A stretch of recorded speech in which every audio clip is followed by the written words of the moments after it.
Hi friends, supreme കോടതിയിൽ നിന്നുള്ള ഒരു തമാശയാണ്.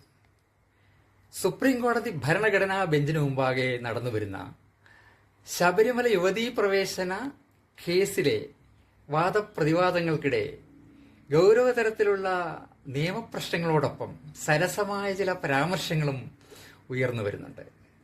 വാട്സപ്പ് യൂണിവേഴ്സിറ്റിയെക്കുറിച്ചാണ് കഴിഞ്ഞ ദിവസം സുപ്രീം കോടതി പരാമർശിച്ചത്.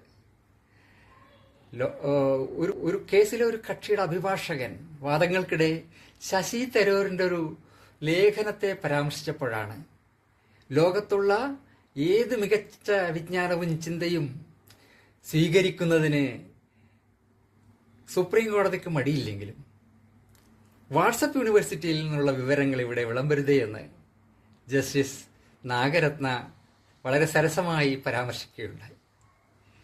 വാട്സപ്പ് യൂണിവേഴ്സിറ്റിയിൽ നിന്നും ഡോക്ടറേറ്റ് വരെ എടുത്ത് വൈദ്യവും തത്വശാസ്ത്രവും സാമൂഹ്യശാസ്ത്രവും പഠിപ്പിച്ചുകൊണ്ടിരിക്കുന്ന പണ്ഡിതർക്കിടയിൽ സുപ്രീം കോടതിയുടെ ഈ പരാമർശം എങ്ങനെ സ്വീകരിക്കപ്പെടും എന്നതാണ് ഇപ്പോൾ കൗതുകകരമായിരിക്കുന്നത്. നന്ദി.